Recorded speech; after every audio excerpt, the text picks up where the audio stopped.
which is relatively high. 96.4% in 2013 and 95.42 in 2008. For Indonesia, they have 3 years also, 2018, they have 95.66% adult literacy rate, 95.38% in 2016, and 95.22 in 2015. For Malaysia, they have 3 consecutive years, 2018 backwards rather. 94.85 in 2018, 95.08 in 2017, and 94.88 in 2016. As for Vietnam, they also have a high adult literacy rate of 95% for 2018, 93.52% in 2009, and 9.16 in 2000. As for the functional literacy rate of the Philippines in the year 2019, it was 91.6%. Okay, so those are some of the elements. Now let's take a look at the other elements of comparison. So in this table, we will look into the political ideology and then salient features of their educational system. For the Philippines and Indonesia, both observe democracy.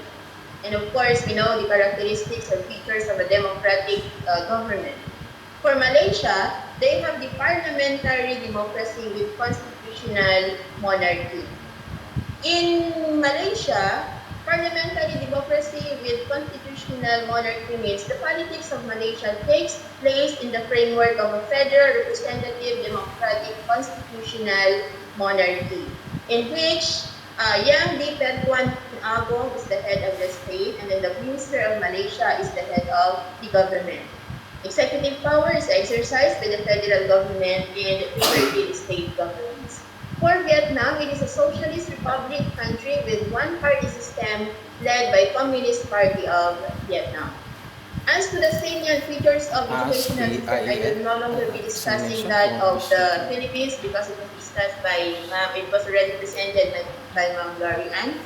For Indonesia, the Indonesian educational system is the fourth largest in the world, and primary to high school level is compulsory or mandatory.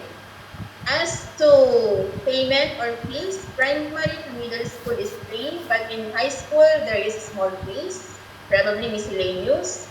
And then the completion rate for Indonesian primary schools is high. Teacher training programs are varied and gradually being upgraded. So if you're going to look into this, all are positive. When it comes to Malaysia, it is one of its kind educational system because it is considered superior. Why? It meets the educational needs of both domestic and international students. That is why there are so many students who are going to Malaysia and taking up courses that are available there. The students can choose their language of instruction based on their preferences at the level of primary education. And because of that, the students can have the privilege to choose the institution where they can study based on their language of preference. Another salient feature of their educational system is that there is pre-primary and secondary education for children. Looking at the educational system of Vietnam, however, it is known for its rigorous curriculum that is deemed so competitive for students. They are well known for the paper tests. Secondary education is one of the most significant social issues in the country.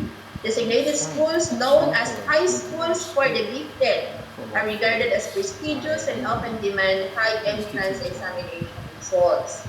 With one of the highest GDP or gross domestic product growth rates in Asia, Vietnam is attempting to improve its education system. So those are the positive aspects of their educational system. Let's look into the challenges, if ever there is any. For the Philippines, there are a lot. Of course, these were already mentioned by my teammates a while ago. So for Indonesia, just like us, they also experience challenges in their educational system. To name a few, we have low teacher quality, and another one is teacher certification, teacher salaries. They also have problems as regards funding, poor infrastructure, education curriculum which often changes, and these changes is tantamount to series of trainings, which is also costly, management or less developed programs, length of study every day. According to the article that I read, the students have to stay in the school for 7 to 9 hours a day, and they are bombarded with lots of homeworks and school works, and there is a need to master many subjects. That is why, for them, they have a lot of knowledge, but it is quite shallow because there is no deep focus, according to the article. As to Malaysia, the regionally Malaysian students outperform only their Indonesian peers and lag behind lower income countries. Another challenge is the lack of autonomy and shortcomings in teacher training and recruitment. What is somewhat disturbing is that of Vietnam. In the last decade, Vietnamese public reception of the country's education system has been mixed. A while ago, I mentioned that they have this rigorous curriculum, they have this paper and pencil test in which the learners have to score high. And citizens have been critical of the rigorous curriculum, which has led to serious social issues, including depression, anxiety, and even increasing suicide rates. There have been comments from the public that schools should opt for a more flexible study program with less emphasis on paper tests and more focus on life skills development. So because of this particular feedback from the public, the Ministry of Education and Training came up with resolutions to reform the educational system, which were met with both positive and negative feedback, just like what we had with our K-12 before. There were so many feedbacks. And as of late, this educational reform in Vietnam is still a controversial topic. So, it is evident in the tables that I presented that all countries being compared have their own challenges in their educational systems that when used as a springboard for improvement will lead to the development of their educational system. So, to reiterate our position, we believe on this note about the K-12 basic education program. The implementation of the K-12 basic education program is considered to be one of the most significant educational reforms in this country, as it, number one, introduces programs and projects that aim to expand and improve the delivery of basic education in the country. Second, it seeks to provide the Filipino learners with the necessary skills and competence to prepare them to take on the challenges of the 21st century. Another one, it will make the basic education system in the Philippines at par with international standards by ensuring that it is appropriate, responsive, and relevant to the learners. In addition, we can say that the K-12 basic education program, once implemented properly and using the feedbacks, especially the negative ones, as springboard for improvements and adjustments, can be a breakthrough towards globalization in education. It is a fact that as of date, it has flaws, but this can be turned into stepping stones by turning them into opportunities for improvements. Furthermore,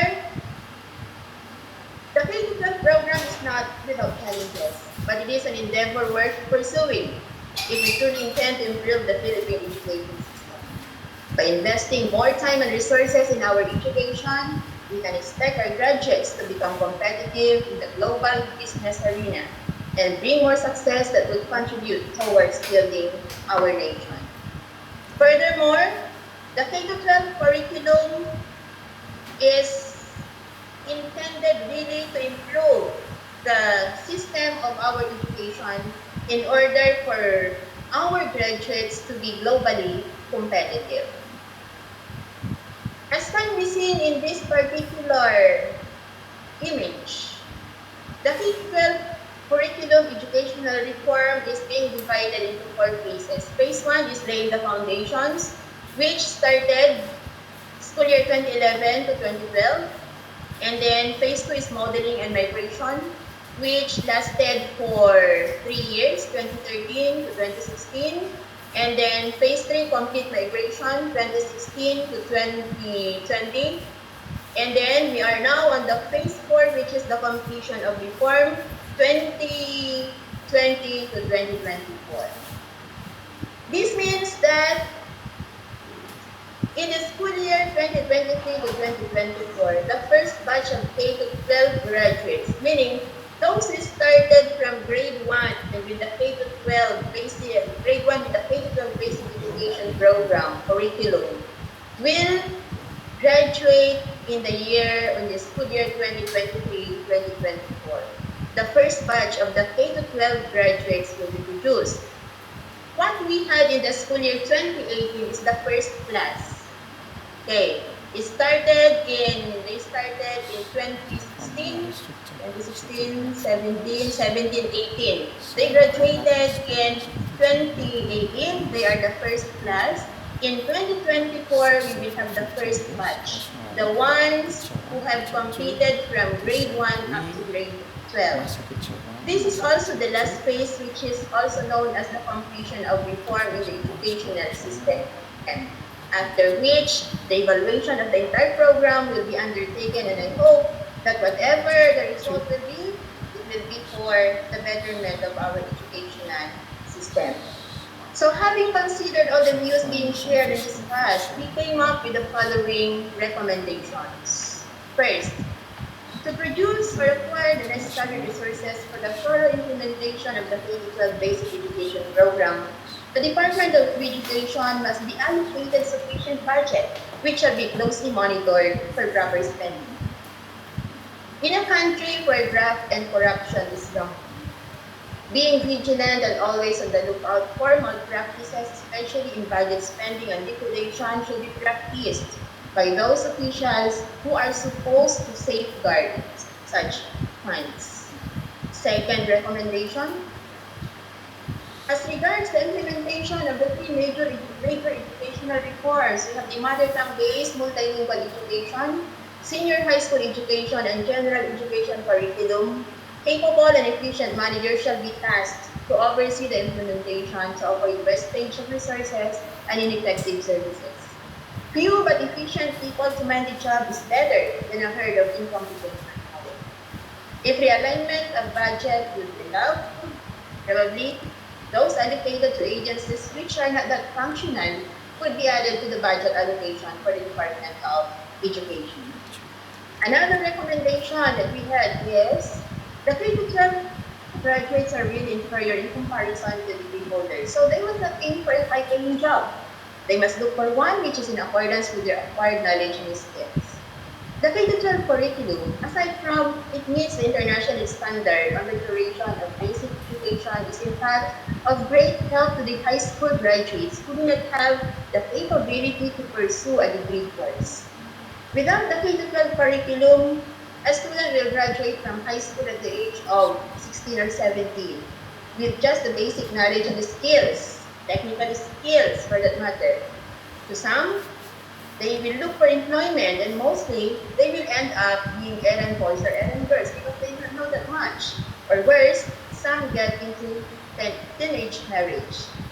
With the senior high school education, wherein they can acquire technical vocational skills and other competencies, this will enable them to look for a better paying job than just doing errands. Another recommendation, being optimistic and exerting concerted efforts towards the attainment of the goals of the K-12 basic education program will eventually lead to success. Positivity is the name of the game. Without it, we cannot see the silver lining behind the clouds. Negative feedbacks may be overwhelming at this time, that they tend to overpower the positive ones. But having the resolve and the determination to turn them into opportunities for improvement will lead us to that breakthrough that we long for. And so, with the K-12 Basic Education Program, Batang K-12, handa sa trabaho o kolehiyo, handa sa mundo. There are still challenges and standards of quality to consider, but the important thing is to establish that development is present as a result of the new program. With that, in behalf of my teammates, we would like to say thank you so much for listening. The Magnificent Six team is now signing off. Ladies and gentlemen, you have just listened to the Magnificent Six. As we elaborated our position on the issue, is the adoption of the K-12 basic education curriculum a breakthrough towards globalization in education? At this juncture, I will pass the ball to our team counterpart from abroad, with Sir Ranulfo Millanes as their team captain and Ma'am Shina Suiza as their host. Let us all welcome the 5 overseas. Ma'am Shines, the floor is yours.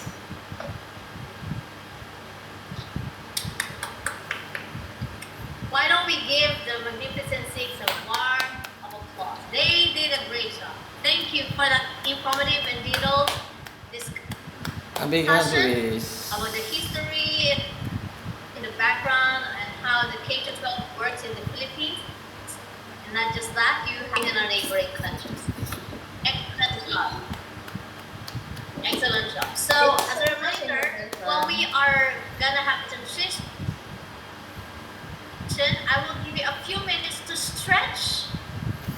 Maybe go to the restroom to freshen up a little bit. Okay, so with that load of information, I know you are craving for more, but I'm gonna give you a few minutes to freshen up. Okay? And we'll be resuming in about 3 minutes.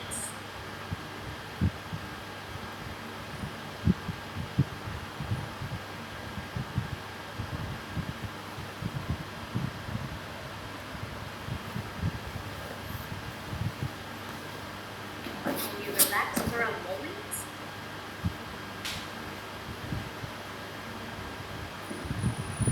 For just $67, you can make as many.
start.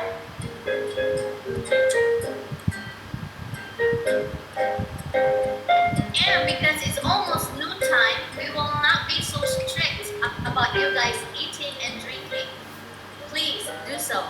You may eat some snacks and nibble some food and drink while we are presenting. We would like you to be as comfortable as you can be. Okay? When there's comfort, there's learning. We don't mind it if we eat and drink.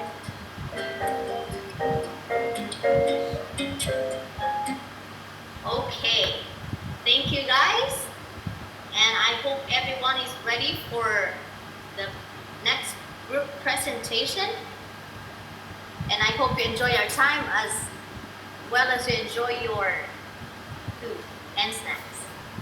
Alright, so we are in review of what we are discussing today. We are talking about the issue of whether or not the Philippines do the right thing in adopting the K-12 curriculum in the education system in the Philippines.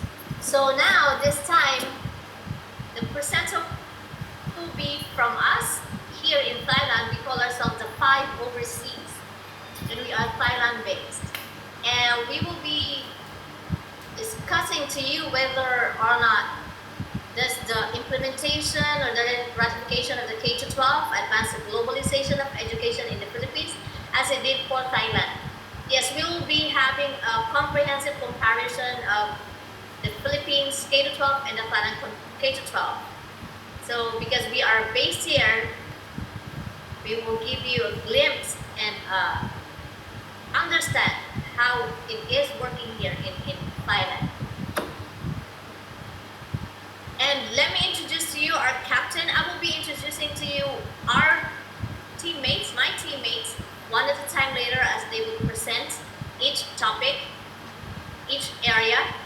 So, but let me introduce to you our captain, Mr. Ranulfo Millanes, our chief mate is Ms. Frenchie Panuga, and our chief engineer, Ms. Perla Abbas, our PRO, Ms. Macy Marco, and myself as the rapporteur, your Suli, Shena Zwizo. Okay, so let's start.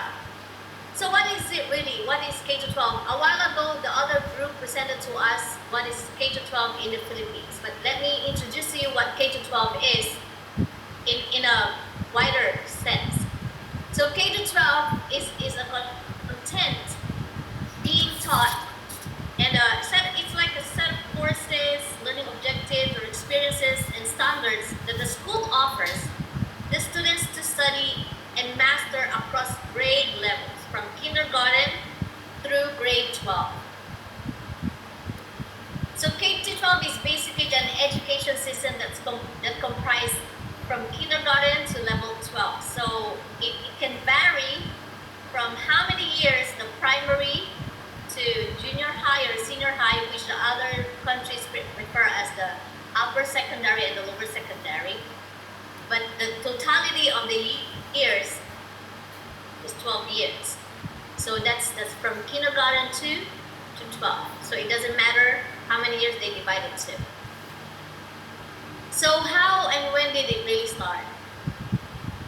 In 1847, the Akron School Law in America, they started dividing the students according to grades based on their achievements. And later on in 1930, all 48 states in the US had compulsory education, a free compulsory education. And in 1965, the Elementary and Secondary Education Act was passed. So during this 1965, the K-12 education had become the law of the land in all the education system in America. And they have raised so many campaigns from then on. In 1994, they had this Goals 2000 Educate America Act, and along with Improving America's School Act. And the year 2000, they started a campaign of No Child Left Behind. And in 2015, Every Student Succeeds Act campaign started. And all of these campaigns are to bolster and to enhance the K-12 curriculum across the country. And with this, they provided additional federal funding to all the states to bolster all local K-12 systems in the United States, which later on, different countries from around the globe started to adopt the K-12 system. But we will be focusing on the Asian countries. So other Asian countries with K-12, other than the Philippines and Thailand, are the following. And most of these countries, they don't just have K-12, some have more. Like Brunei, they have 15 years, K-15. In Timor, they have K-12. In Cambodia, they have K-13.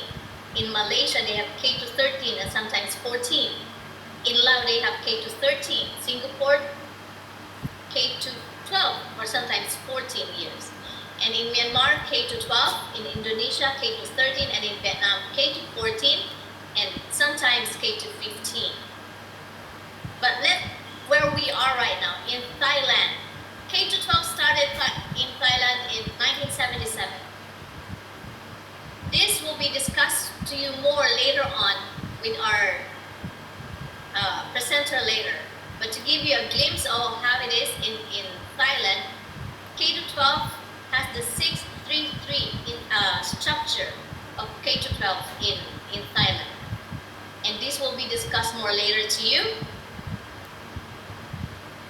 And we will also be discussing to you the K-12 in the Philippines, which is implemented in the Philippines in the year 2015 after it has passed the 2013 law.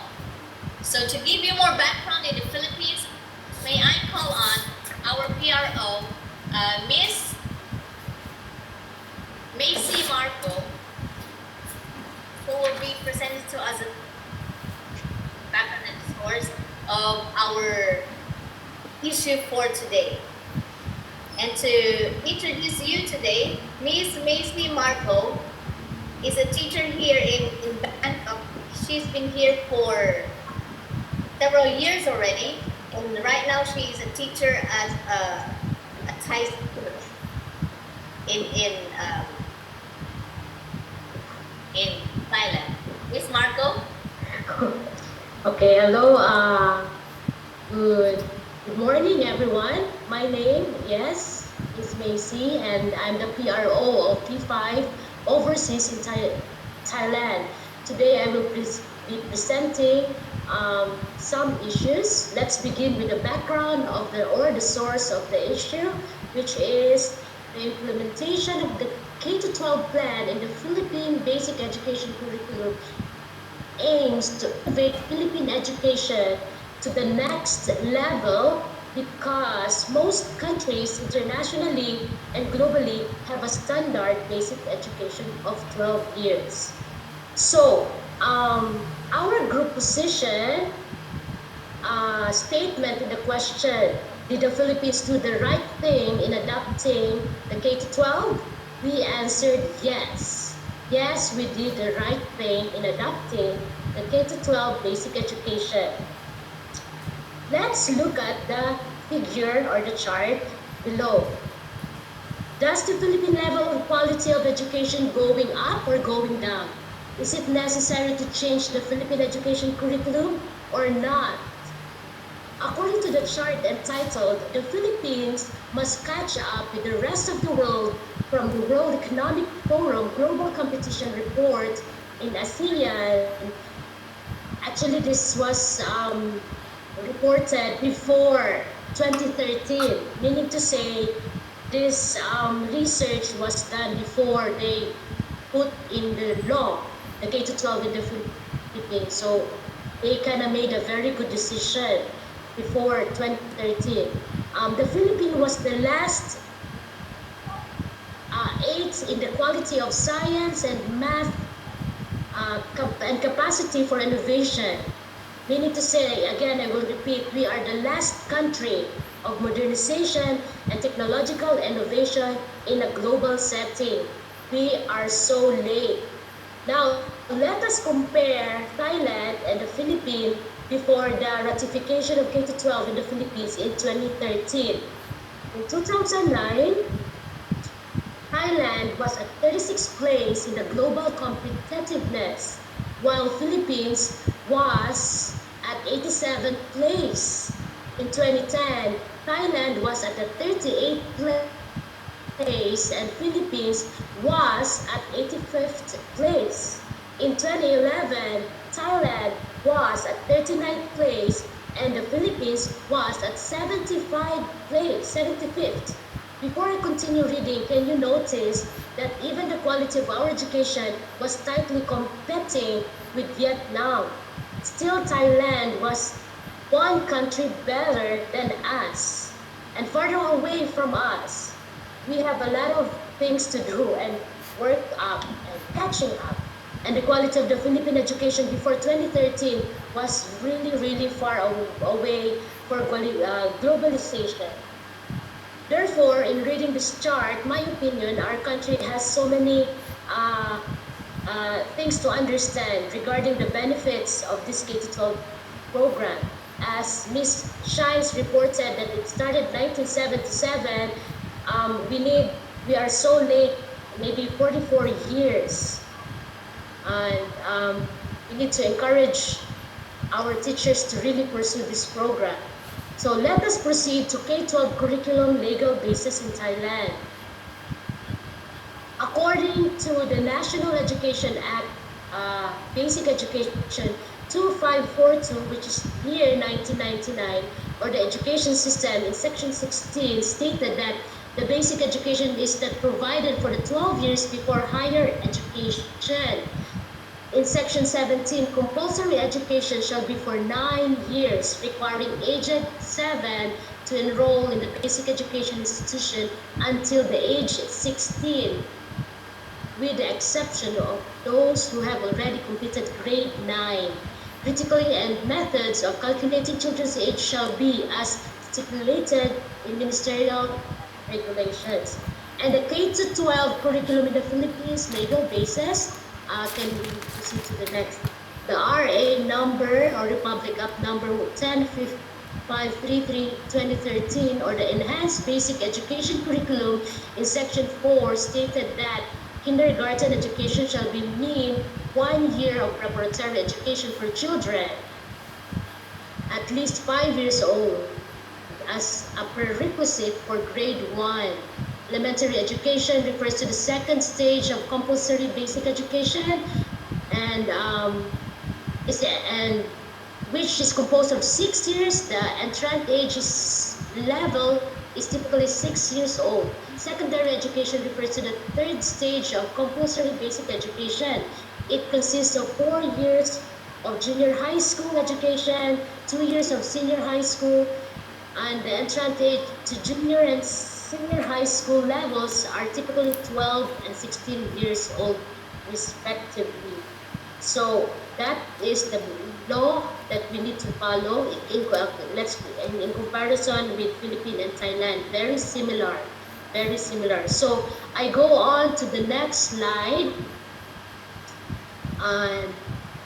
In the website of the Department of Education Philippines entitled 6 Reasons Why We Have K-12 in the Philippines, it stated that there in number 1, the only country in Asia with 10 years of basic education program before implementing to K-12, the Philippines was the last Asian country and one of only 3 nations in the world with 10 years of basic education. The new system, which follows a global standard, will put Filipino students at par with the rest of the world. So meaning to say, when I compare these, Thai students does not need to hurry up to finish their basic education because they have time 2 more years in the preparation of mastering their skills. And number 2 reasons, poor quality education. Students' low scores in the National Achievement Test and trends in international math and science study are a reflection of the current quality of education in the country. Thai students have more time to review because of 2 years additional time of studies. Number three, too many non-practical students supported by the findings of the study performed by SIMO Inotech. The country's old curriculum was too congested and lacked practical application. So meaning to say, uh, we are so bookish. We just study the um, we just memorize everything without really practicing what we are learning. So the Thai students have already figured out what they really want to do in the future because of the additional 2 years. Number four, not prepared for college education due to lack of practical application. Past high school grads in the old curriculum could not qualify to pursue higher education. In comparison, Thai students' mentors already the students help them ignite their skills because of 2 year additional classes. Meaning to say, they already know what they want. When I was in college, I still don't know what to do after I graduate high school. What should I take? Should I be a teacher? Should I be an accountant? I don't know. But because of the 2 more year additional time, you already figure out as a young person what you really want to do with your life. So number six, no global recognition. Filipino professionals who have finished a 10-year basic education may not be acknowledged in many parts of the world. This is due to the lack of educational requirement set by some international accreditation agreements.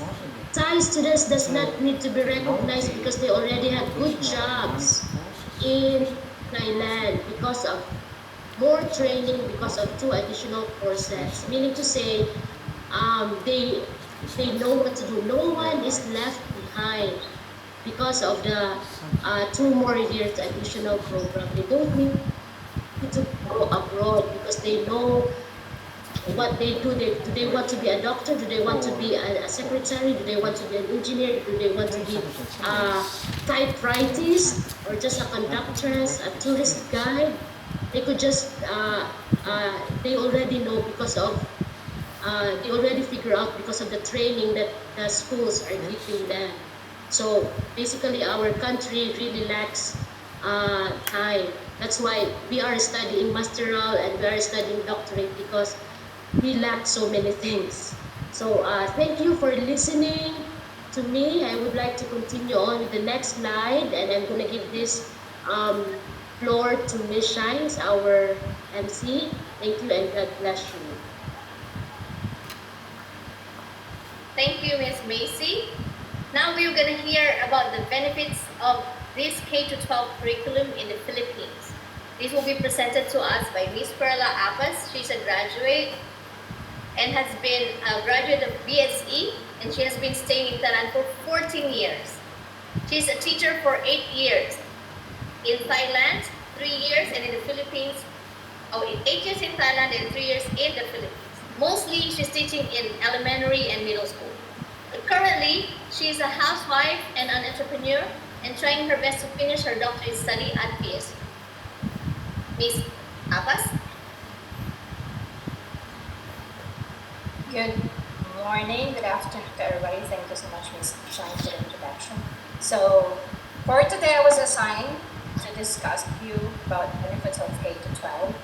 So, well, based on my readings and observations, and I even made an interview to some of the parents, even my friends and students about this K to 12 program, both Thailand and Philippines, to share their experiences, to share their perspectives about the benefits of K to 12. Well, for me, if you'll be asking me about K to 12, well, for me, indeed K to 12 made a great impact for everybody, especially for our kids. Why? It's because, as you can hear a while ago, right, the Philippines, they discuss mostly positive things, positive inputs about the K to 12, as they experience already about this K to 12 things. So, and as we all know, it's really quite difficult when we started the K-12 in the Philippines, but as they said, the very first step will always be the hardest thing. But I can say from my friends and from our team that they were able to adjust themselves as they go on through this K-12 program. So without further ado, I share with you my output of my interview about the benefits of K-12 program in the Philippines and in Thailand. So I would like everybody to just relax and listen to this interview.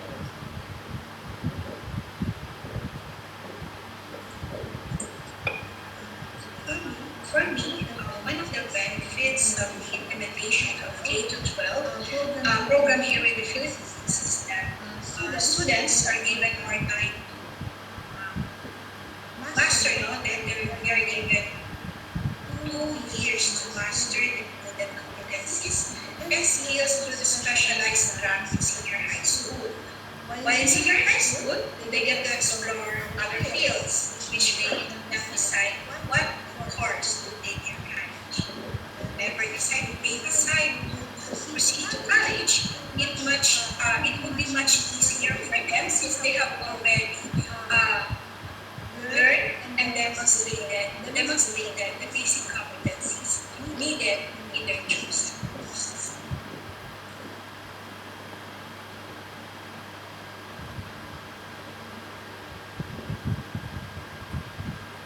Based on my beliefs and my own experience in teaching in the senior high school for several months during the inception of the implementation of the K-12 program in the Philippines, and the experiences are shared me by either service teachers who graduated from the senior high school.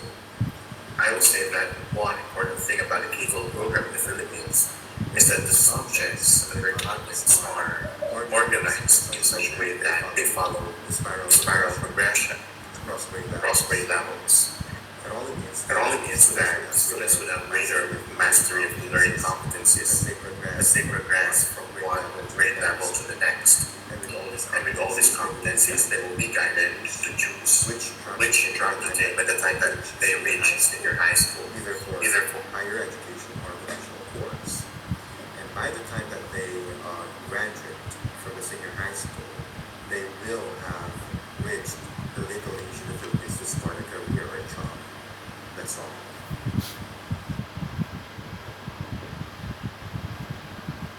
In this program is very beneficial for us students.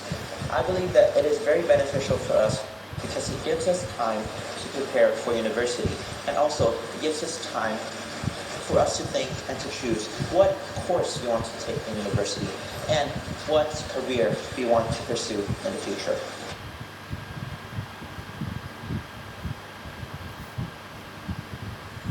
Hi everyone, I am tasked to give one benefit of this K-12 basic education curriculum in the Philippines. There are lots of benefits of having this K-12 program, but I will only give one. This basic education curriculum program enables my children to develop and master their skills and competencies, wherein this basic education curriculum needs to appeal to each learner. And by then, they will become globally competitive. And our basic education system in the Philippines will not far behind from other countries who have 12 years in basic education. Thank you so much, and thanks. Yung mga anak po namin ay na sila sa K-12 na curriculum. So, for me, ang masasabi ko sa K-12 curriculum is okay naman siya when it comes to learning, kasi yung mga bata will develop more about education, tapos yung trainings nila mahaba-haba para sa preparing for their work.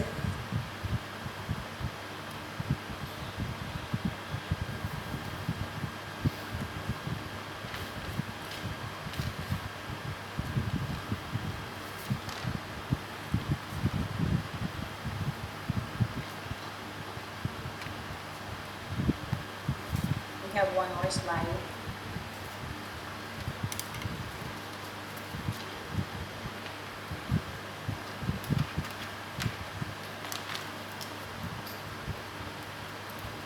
Program. Of course, when this first started, I was quite hesitant with it since we would be spending an additional 2 years of high school. But as I started my first year senior high school, I soon realized it was essential.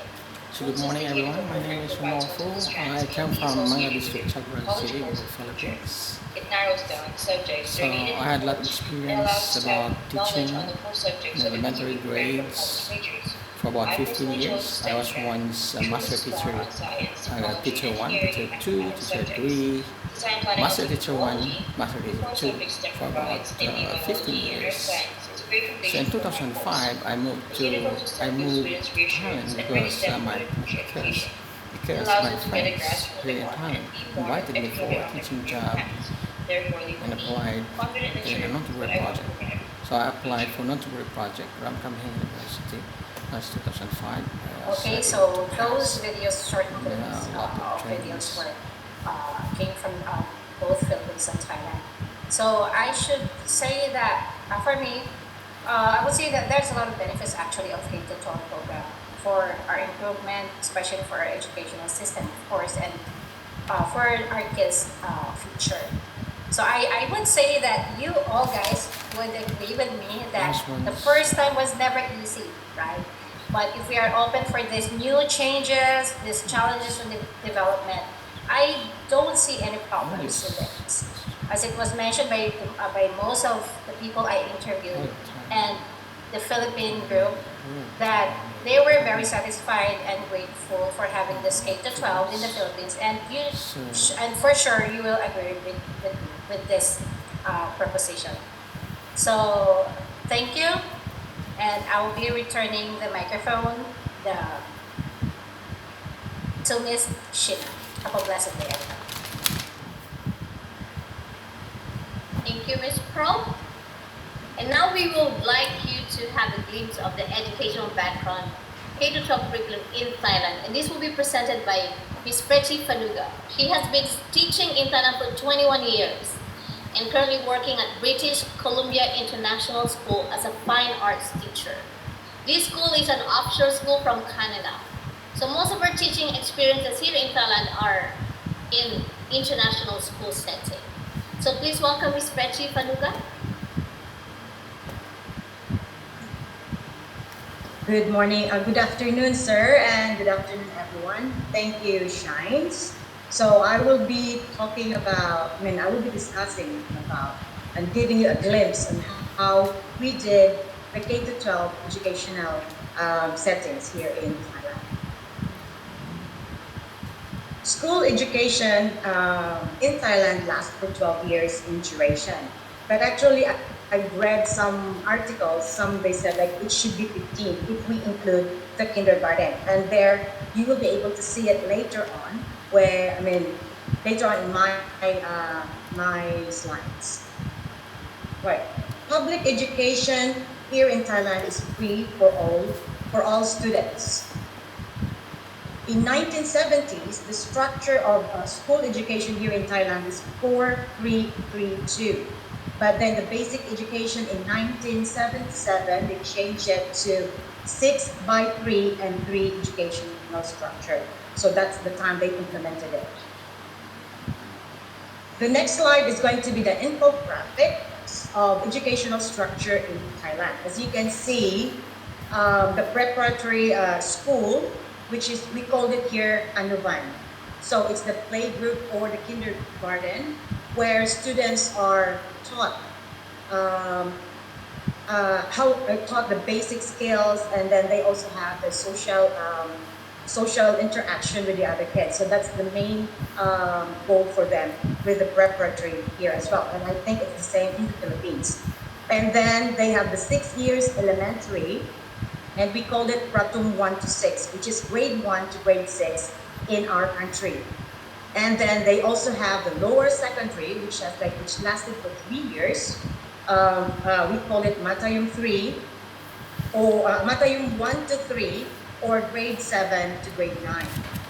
And also we have the 3 years upper secondary, which is what we Good day, call everyone. My name is Matayum Ronaldo. 4 to 6 or grade 10 to 12 in There's our a saying goes this way. in the Philippines. Education And also is a after they lifelong finish process. Matayum 1 to It's 3 or global after in grade nature. 10, they have two It's options, continuous. either to go to upper secondary or to go to No end. vocational school. So It is a fruit of those life. families who will choose the vocational schools are those families that's not really like well off because So they my don't name is have Ronaldo plan Florians. to go to university. I'm from Manila And district, also City Mall, Philippines. from there, after the vocational course, In the they will be able to Philippines, get I a had a job lot of here in experience in Thailand. teaching. Also Okay. once teacher 1, teacher 2, Moving on. teacher 3, In Matayum master teacher 1 master to teacher 3 2. or grade 7 to grade 9, In the Philippines, students, they have 2005. requirements. Okay, students are So, required to complete last primary or 2005 elementary September, years there was September, and should so I pass was entrance invited. exams. So before My they friend go to invited grade me 7, for they need to an have or English they have project to do the entrance exam. And to students, apply. Invited me the to next apply one is students are going to for a take teaching compulsory job subject at Champa University set by the Integrated school Project. or the basic So I education, the applied 2008 and I was basic able to education pass. I was able to pass core curriculum here the in Thailand. exam. And they have to pass So I the was assigned to subject. Central Elementary That's School, all the what, subjects. 4 years. So So I handled the next is teaching like jobs, the English teaching students jobs, will have 41 grade to 44 periods per 7, week. grade So it 9, depends and on grade it depends on 11. like first semester they like So- first term or semester First, they are going to have maybe like around 41 or really, 42. it's very hard You to will adjust. understand that why it's like Because, that later on. Okay, per week and handled must complete grade 7 with 880 15 hours per sections. year. So grade And 7 then section during 1 the to grade Matayum 3 or grade 15. 9, So good if so you're at the end of the having second semester, grade 7 section they 1 are to going to 5. have an assessment But the moment you based reach on basic the education core curriculum kids, 2008 5, test 6, criteria 15 is going to be before they can exhausting. move up to upper secondary. And the Because results sound of the in test will English, help the students and the guidance counselor in their really- school to identify the strand chosen by the student. If the students' test scores are aligned to what they picked. So I found out Okay, that and during then this, some students during my after days grade of 9, teaching, they public can school, transfer to another high school schools, right? I that have the experience caters of the high school. career path or strand program that they want to So go. it's very And some of them will go to during the vocational time that school. I tried to That is why in to some small international schools try here in to- Thailand will have lesser graduates in grade 12. Only those students who are interested in studying abroad as part of their requirements, studying abroad. That's why they finish the grade 12. Or if they want to go to an international school setting. Here is also the next slide is going to be the example of grade 7 timetable. And this from Yutin Burana School. It's the first English program here in Thailand. This is the type of timetable they have. So as you can see, the number, the hours that they're going to learn is will 1 to 50 minutes. And then they have period 10, you can see in the table, in the timetable. And most of the 10th period, they are going to do the extracurricular activities by then, right? And as you can see, that is class Matayum 1, which is 11. So they have 11 sections with 30 to 40 students inside the classroom. So it's a big class as well, similar to the Philippines. And also they have 42 periods, per week. Okay, and then the next slide will be the Matayum 4 or grade 6. No, Matayum 4 to 6 or grade 10 to 12 in the Philippines. Students are required to take compulsory subjects, which is Thai, foreign language, social sciences, science, and art. And also they have elective subjects to, according to the student's career path or the strand program that they want to focus on. For example, if they want to go to medical courses, so they are going to pick those subjects that is related to their career path. And then they also have an optional subject based on the student strand program. So it's an additional. So if they want to go to engineering, they have the basic math, and also they are going to have an additional math. Okay, for them to